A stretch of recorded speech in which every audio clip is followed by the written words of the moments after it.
Normally coral মাছটা আমি বেশিরভাগ মানুষকে বারবিকিউ তারপরে হচ্ছে ফ্রাই করে খেতে দেখছি। আজকে আমি বাসাতে টমেটো দিয়ে পেঁয়াজ বেশি করে দিয়ে হচ্ছে ভুনা করে রান্না করলাম, সাথে আরো মজার মজার খাবার দাবার রান্না করলাম। সবকিছু আপনাদের সাথে শেয়ার করব, পুরো ব্লগটা সবাই শেষ পর্যন্ত দেখবেন। আসসালামু আলাইকুম, কেমন আছেন সবাই? ঘরের কয়েকটা বাজার সদা শেষ হয়ে গেছিল, সেগুলাই হচ্ছে রাইসার পাপা দিয়ে গেল। আর এখানে হচ্ছে ফার্স্টে ডিম দেখাইলাম। আর ডিম হচ্ছে খুবই সম্মানিত একটা জিনিস, তাকে যেখানে সেখানে ঢিল মেরে রাখা যায় না, তাকে খুব সম্মান দিয়ে আস্তে করে রাখতে হয়। তো এখানে হচ্ছে তাকে সম্মান দিয়ে খুব সুন্দর করে ডিমগুলা রেখে দিলাম। আর কয়েকটা মশলা নিয়ে আসছে। মাংস তরকারি খাওয়ার যে মশলাগুলো আছে, এই মশলাগুলোর যেই পরিমাণ দাম বাড়ছে ভাই রে ভাই, এগুলার দাম শুনে আমি মনে হয় মিনি স্টক করছি। তো এদিকে হচ্ছে তেল আলু সবকিছু শেষ হয়ে গেছিল, এগুলো হচ্ছে কিছু কিছু দিয়ে গেল। আর এগুলো হচ্ছে একটু গোছগাছ করে আমি রেখে দিয়ে এখানে হচ্ছে রাইস কুকারে একটু ডাল বসাই দিব। গতকালকেও হচ্ছে আমি বাসাতে ডাল রান্না করছিলাম, ইদানিং হচ্ছে ডালটা বাসাতে খুব পছন্দ করতেছে, যার জন্য আজকে একটু পাতলা করে ডাল রান্না করতেছি। আর অনেক বেশি গরম পড়ছে। আর এখানে হচ্ছে কোরাল মাছ ভিজাই নিছি। কোরাল মাছটা হচ্ছে টমেটো দিয়ে একটু টক টক করে হচ্ছে ভুনা করব। এদিকে করল্লাও নিয়ে নিছি, করল্লা হচ্ছে ভাজি করব। ফ্রিজে কিছুটা মুরগির মাংস গরুর মাংস রান্না করা আছে, সেগুলো হচ্ছে পরবর্তীতে গরম করে নিব।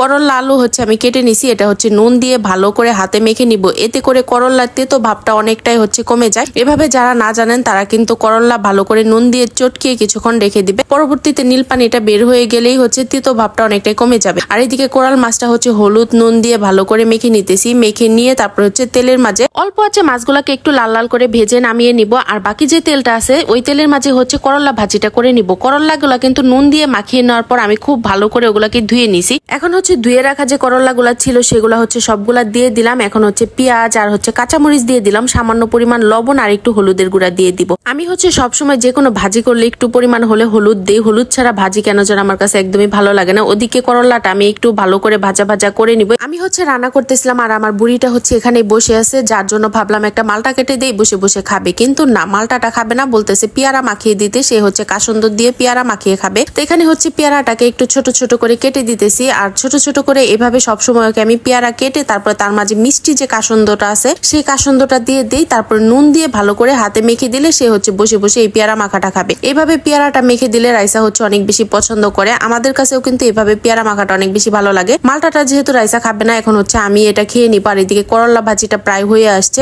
এখন হচ্ছে করল্লা ভাজিটা নামিয়ে নিব। আবার কড়াইটা আমি বসিয়ে দিব। ভাজিটা বসানোর আগে যে কোরাল মাছগুলা ভেজে রাখছিলাম সেই মাছগুলো হচ্ছে এখন টমেটো দিয়ে ভুনা করে নিব। বেশ খানিকটা পরিমাণ হচ্ছে পেঁয়াজ ভেজে নিছি। তেলের উপরে আদা রসুন বাটা জিরা বাটা দিয়ে দিছি। আর হচ্ছে ধনিয়ার গুঁড়া হলুদের গুঁড়া মরিচের গুঁড়া স্বাদ মতো লবণ দিয়ে মশলাটা তেলের উপরে একটু ভেজে নিয়ে সামান্য পরিমাণ হচ্ছে পানি দিয়ে দিলাম। তারপরে মশলাটা ভালো করে কষানো হয়ে গেলে এখানে যে কোরাল মাছগুলা ভেজে রাখছি সেগুলো হচ্ছে দিয়ে দিলাম। তার সাথে সাথে হচ্ছে কিছুটা পরিমাণ পানি দিয়ে দিব। পানির উপরেই হচ্ছে এখন যে কেটে রাখা টমেটো গুলা ছিল সেই টমেটো গুলা দিয়ে দিলাম।